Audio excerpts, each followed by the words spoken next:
hope that you're all feeling well. I am Diamond Master Norilee Magsingit from Fairview Lagro Center. So good morning again, everyone. Kaway-kaway nga muna dyan. Both ng kamay. Yan. Kasi alam ko pagod na ang balikat, galaw-galaw. Ayan. Okay, so I hope active na kayo na you will now listen to me. Yan. And I hope that you're going to learn a lot also from me. Now, I had one visions that I want to share with you, and this is Overcoming the Giants Through the Master in Us. So yan po ang title ko.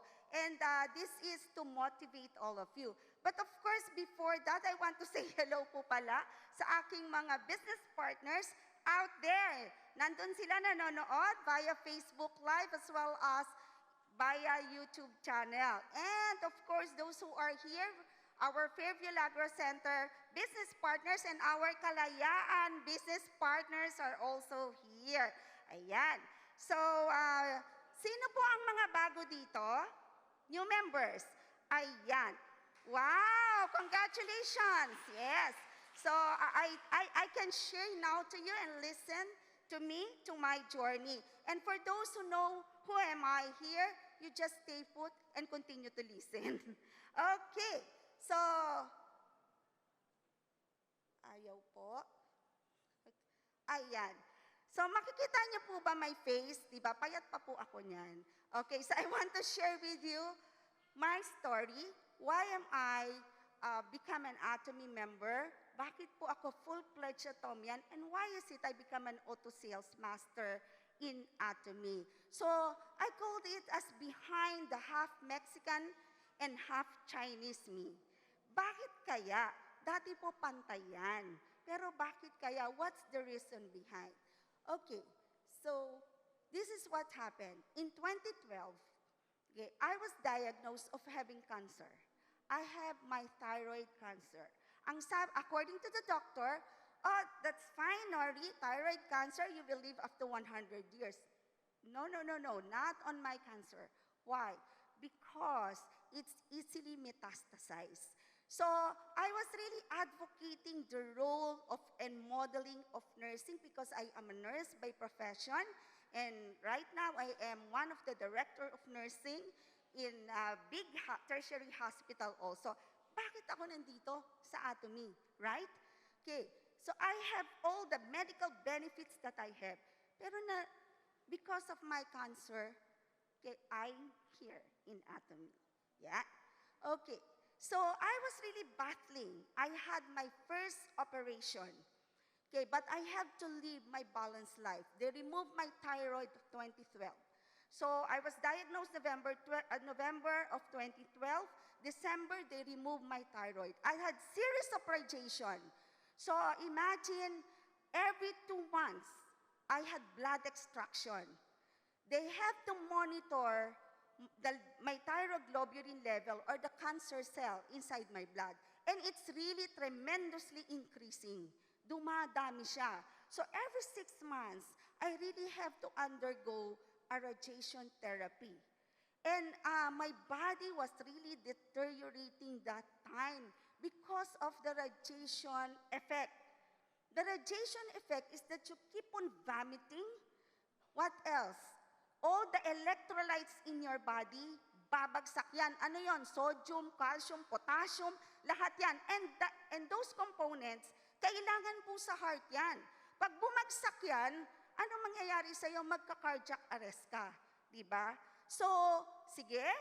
Okay, ako po ay isang mabait na pasyente. Kasi nurse ako. Di po ba? So, after po nun, yan, wala po nangyari. What happened to me? I had another second operation wherein I had my bilateral neck dissection. Ano po ba yan? Para akong si Frankenstein, wherein biniyak nila ako dito sa tenga ko hanggang sa kabilang tenga. And if you're going to look at me, medyo maganda na lang po kasi pinapahidan ko yan ng ating beauty products.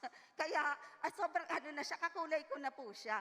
But if you're going to look at me and my neck, you will see my operation. Okay, so again, wala pong nangyari. And there was a metastasis already. Nakikita na nila, gumagapang na rin siya hanggang sa dibdib ko. So, I had my, this operation, I keep on vomiting. I underwent radiation again. So, series of radiation. And you know what? Yung palanggana, yung pill na binibigay sa akin, nandito na lang sa dibdib ko. You're not supposed to remove it. Why? Because every seconds, I'm going to vomit. And what happened to my hair? Ngayon, ang ganda ng hair ko, di ba? You know what? My hair, it's falling. Everything. My skin is drying. Para akong nagiging matanda. So, those are the things that I have experienced. And sobrang hirap po talaga. Till 2015 of December, sabi ng husband ko, anyway, wala naman yatang mangyayari na, di ba? So life must go on. So ganun na lang gawin natin. Every 15 and 30, what you're going to do is to eat dun sa mga favorite restaurant natin. And that was the time that I ate to Donde restaurant. And that was the time I met Atomy. Through my sponsor, Ma'am Dina Lee, Ma'am Lydia Lee, and then Sir Choi, and as well as Mr. Lee. And I am so grateful with them because without them, I am not here standing with you and telling my story and as well as my success. Yeah. Okay, but still, okay, they introduced to me the shampoo, the coffee, masarap, diba? Yung hair ko, ano nangyari? Wow, maganda. So I have to return back, but I did not drink any himuhim that, wala pa. Actually, that was the time na wala pang himuhim sa Pilipinas. Okay? And they're just starting to introduce it. So I did not read anything about it pa. So I still have to undergo again another radiation. See, I had series of radiation. And this time, yung makikita niyong picture po na yan, that was the time wherein I told my doctor and even the nurses, you know what? I want to tell you that right now, na may experience ko ang cardiac arrest. So everybody was shocked. Yes, please call my doctor. Ganun po. My electrolytes was really going down. My calcium goes down. Nagganyan na yung fingers ko. Actually, lahat, pati pa ako. Nagano na siya nagdidikit na siya, nanigas na siya. So I said, call my doctor. Okay? And then, I was recovered. They gave me a lot of medicine. I was recovered. Nasa Atomy ako, pero I'm just using the shampoo as well as the drinking coffee. Yun pa lang po. Till. Okay. Sabi, till work pa rin ako, naka-recover. So, till in 2017, this was 2017, when I returned, that was December, I returned back to Atomy, okay, Donde restaurant. And then, dun po sa Donde, instead na sa restaurant ako pumunta, dun po kami pumunta sa Atomy kasi magkatabi siya in Kalayaan Center. So, sabi ko na gano'n, oh, buhay pa pala si Atomy. So, that was a turning point to us that we studied Atomy as well as the system. I was in front, okay, or minsan nasa back po ako. Okay, I'm listening to Atomy. And actually po, maraming speakers tayo na they're really good and you really have to attend. You can learn a lot from them. So I was staying at the back, listening to all the speakers. And then every Saturday, since I'm working Monday to Friday, I make it a point that every Saturday, nandun po ako sa Atomy Center, Kalayaan. Okay? So Kalayaan pa kami noon. So nandun ako, I'm listening to them and study the system. And you know that what? In 2018 of September, June of 2018, where our chairman was here, okay, I was promoted as sales master. Yan. And that was on October again of 2018. Sabi ko, kaya namin to, madali lang to. That was the time also that I was promoted as uh, Diamond Master. Okay? Now, that was the time din po na I started to know about Himuhim. So what I did is to study and read all about Himuhim. I need to know the research study. Since I am a nurse, I'm in the medical profession, hindi po ako pumapayag na ang ibibigay mo sa akin, hindi siya back up by research. I really have to know that. And when I read all about the research, that was the time that I told my doctor na, sabi sa akin kasi ng doctor ko, Nori, you're due again for radiation. I said, no.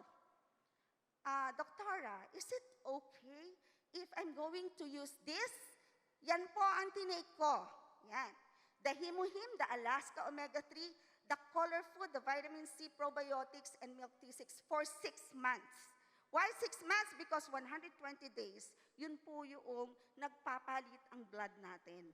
So, it should be clean. And you know what? It should be religiously and faithfully. You have to do it. And with God's blessing po, on the February of 2019, my doctor told me, Nori, you did not underwent radiation, so therefore you have to undergo the thyroid scan, the whole body scan, and lastly, the PET scan. And this is the confirmatory if there will be a lot of tumors or cancer cells that will develop in the future in my body. And with God's blessing, and thank you for being a member of Atomy, and because of the Atomy products for all of this, ang nakalagay po sa PET scan ko, no any traces of tumors or any cancer cells. Yes, diba? Okay, so that's why I'm here in Atomy. Why am I here? Because I want to share what the Atomy goodness, okay, is really all about. Yan. Okay, let me share with you, since I'm a Sunday school teacher also, yan, let me share with you the lesson that I've learned in this Sunday school where I'm teaching. So, this is all about the, natatandaan nyo yun, yung story na to, yung sa Kanaan, right? Yung sa Kanaan, sabi, the children of Israel were encamped in the wilderness of Paran, not far from the land of Canaan, but the promised land. So, di ba, ito yung Moses sent ilan? 12 ng tao niya. Kasama po si Joshua and si Caleb, right? And then, that was the time that they want to see, okay, the Canaan. So, pinadala niya lahat yon. Okay, so I want to relate with you, okay, my journey in this. Now, with this, na-realize ko na being an Atomian, there is always a giant in us, right? And what is that giant? The giant that is in us now is that we start with letter G, going against the system. So once you are an Atomian and you get out of the system, ganyan po ang mangyayari sa mga members natin. That is what will happen. There will be a lot of red. So pag sinabing red, ano yan? Patay na ang mga members mo, di ba? So even in the Bible, it says in the Numbers 14:37, these men who were responsible for spreading the bad report about the land were struck down and died of a plague before the Lord. So yung 10 po, di ba, na nagsabi ng negative kay Moises, ano nangyari? Nagkamatayan din sila, di ba? So that is what will happen also sa atin.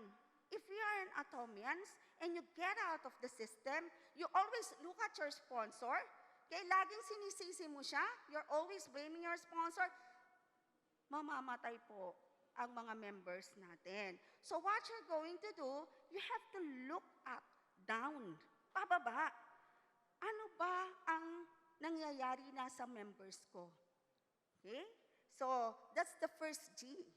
Now the second word in the giant is the letter I. So sabi dito sa Numbers 13:33, we saw the Nephilim there. They seemed like grasshopper in our eyes, and we looked the same to them. Ano pa ang feeling nyo as Atomian? Di ba minsan nagkakaroon kayo ng tinatawag na inferiority complex? I myself was able to experience that. Minsan, ay, mas magagaling sila, ay, mas, di ba, mas malalaking company sila. Parang takot na takot ka. Hello, you're already in an Atomy, a big company.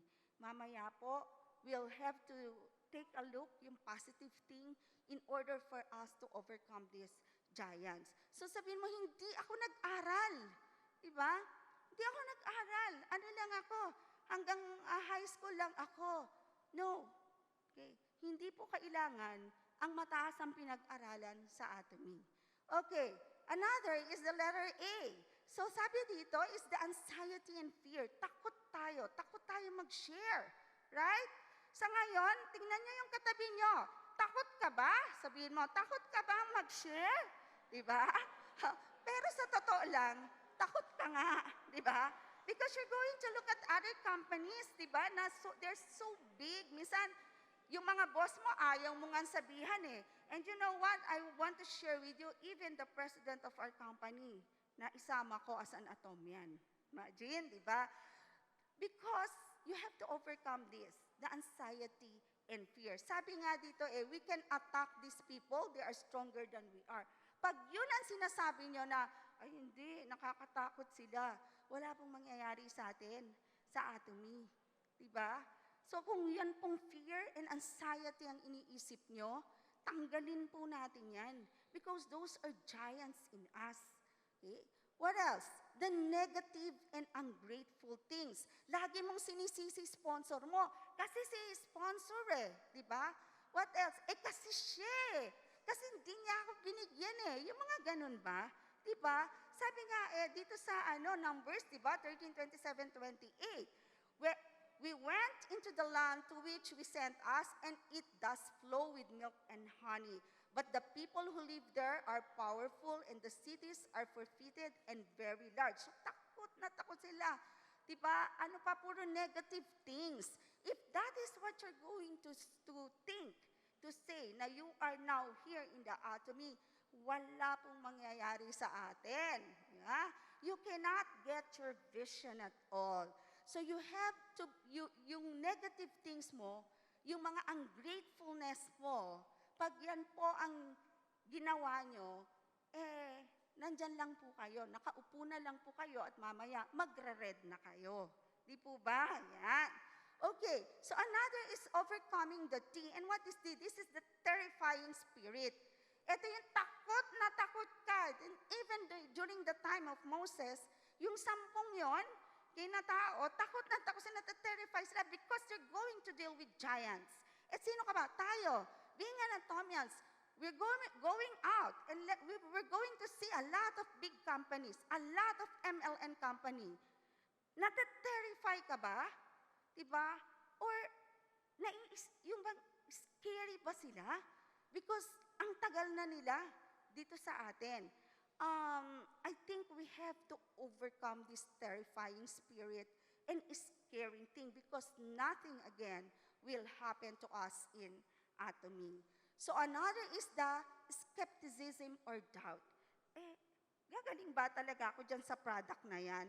Hello, did you use the product? Did you share the product? Diba? I myself is standing now in front of you. Now, I don't have doubt. I remove the doubt. Why? Because I am a living legacy of Atomy products.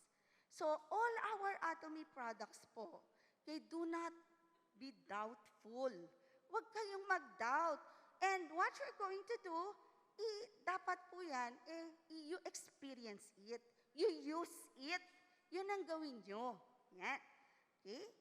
So, sabi nga, actually ito, I saw it. Dun sa isang, this is just last Sunday, suot to nung isang bata na, isang Sunday schooler. And then, nakalagay dun sa t-shirt niya, kaya sinama ko dito.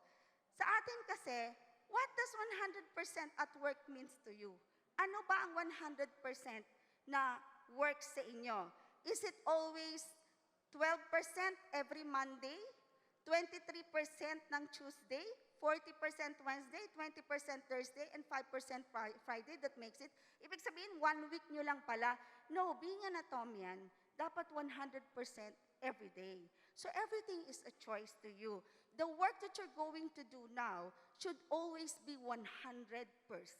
Hindi pwedeng ganyan na 12% sa Monday, sa Tuesday, di ba? Hindi po pwede yan. Kaya po nagustuhan ko ito kasi I really want to share this with you. Now, when you want to work in Atomy, dapat 100% every day. Okay. So, what are we going to do now? Diba? As Atomian. Then, what we're going to do is to advocate being a master. Kaya tayo may mga mastership promotion. Napansin nyo? Because Atomy wants us to advocate the master. And ito po yung ginagawa namin. Actually, ito po yung ina-adapt namin sa Atomy po, especially in Fairview Lagro Center, as well as with my husband and to myself. Do not complicate the system. So, yung iba po, napansin nyo yung picture, di ba? Okay, yan po yung ginagawa nila eh. Pwede mo naman damputin doon sa baba, kailangan mo pang umakyat para makuha mo, di ba? So, makes everything simple. So, andyan na ang Atomy. The system is there. It's already built. It is now you on how you're going to do it and follow the system. You have the 8 success. Hala, lahat. Pero ikaw ba, nagsusulat ka ba? Ngayon, sa tabi mo, tanungin mo sarili mo or sa katabi mo, may sinulat ka ba kung sino ang aking prospect ngayon? Meron ba? Sino ba yung nagsusulat everyday dyan? O, di ba? Walang nagtaas ng kamay. Wala. sabi, wala, di ba? So, we have the 8, di ba? 8 success system. So, isulat nyo. You follow it up. We have a lot, right? Ang daming binigay sa atin. We have a lot of videos. You have your Atomy channel.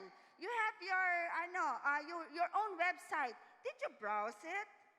Or wala lang, nakita mo lang, ay meron ako, okay na. Tapos you just go to the shopping, but you did not even browse yung mga channels and everything that's in there, especially yung mga resources.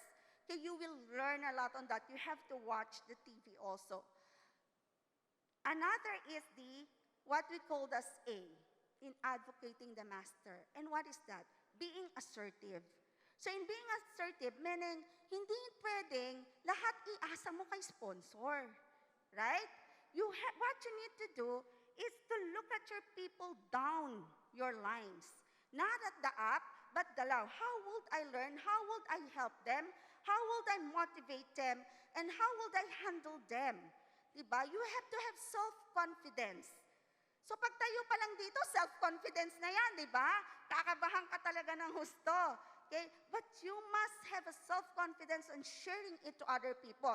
As I told you, do not allow me that you have a member na itatabi mo sa akin. Bakit? Kasi baka maunahan kita. Kasi pag tinabihan mo or anybody nakatabi ko, kahit dun sa pagkain lang, kainan lang sa kantin or even dun sa SM, pag natabihan mo ko, magiging member kita. Okay? So you have to be assertive in sharing Atomy and assertive also in sharing seminars, yung mga lahat ng mga knowledge mo, di ba? So you must have also programs, okay, para sa iyong mga members. That is what you're going to do. Kailangan kasi alagaan mo sila. Yun ang kailangan. If they don't know anything about or knowledge about the product, then you have to help them. You have to plan a program. Sabi nga ni CEO, di ba? You should always plan. Sabi niya, what are you going to do next? Okay, in order for us to be successful in Atomy. Another is what we call letter S, okay, in advocating the master, and this is spirited or brave. Ayan. So, ako kasi, naniniwala ako, okay, na si Atomy at si CEO, okay, ang magbibigay sa akin ng success sa buhay ko. Not only that I will become healthy, but as well as my family, di ba? And as well as my friends. Imaginein mo, napansin niyo po ba dyan, di ba? Ang lakas ng loob ko, oh. Si CEO, nagsasalita na siya dyan. Ako nagpo-post pa ng ganyan, di ba? Okay. So, ibig sabihin, I have the guts. I have the brave na CEO. Gusto ko lang kasing sabihin sa kanila na masarap pala na a-awardan mo. Di ba? Sa Atomy. So, yun po. I mean, even in the time of Moses, nakalagay po yan, di ba? Na do not be afraid. Okay? So, what else? So, T means you have to be thankful and optimistic. So, in anything that you do, you have to thank all your business partner. You have to thank everybody. You have to share whatever yung things that you are receiving. So, you have to be grateful. Sabi nga, a grateful heart ang kailangan po niya. And it should always be positive. Hindi pwedeng laging negative. Kasi nga, even yung mga members mo, nalulugmok pag ikaw ay nalulugmok din, right? So, dapat enthusiastic ka. What else? Okay? So, you have to have encouraging spirit. You have to uplift your members. Ang galing-galing mo, right? So, kaya mo yan. So, laging ganon. And actually, we have a lot of, we do a lot of challenges, and even in the mastership. So, kung kailangan na mag-ano ka sa mastership, abay, go on with your team and with your group. Yun ang gawin mo. Okay? So, another is you have to believe in yourself. You have to do a self-reliance and believe that you will someday receive 50,000 pesos or $1 million. Actually, 56,000 na po ang ano, di ba, ngayon. So, it means 56 million na yon. Tama ba, Sir Eric? Okay. So, yan po. Actually, this is a replica. Yan. Ginawa ko lang yan because that's my vision. Kung nung sales master ako, si CEO ang nag-award sa akin, si chairman ang nag-award sa akin, naniniwala ako, and it's my belief, that someday, okay, siya rin ang mag-a-award sa akin nitong 50 million. So you have to write your blueprint. Yan ba ang blueprint nyo? Okay. So again, okay, in summary, we're going to mention again how are we going to overcome our giants. So you can take a picture on this. And of course, what we need to do is to advocate the master. So we have to move it in the system, be assertive, become spirited and brave. We have to be thankful and optimistic, encouraged and uplifting. And we have to have a self-reliance.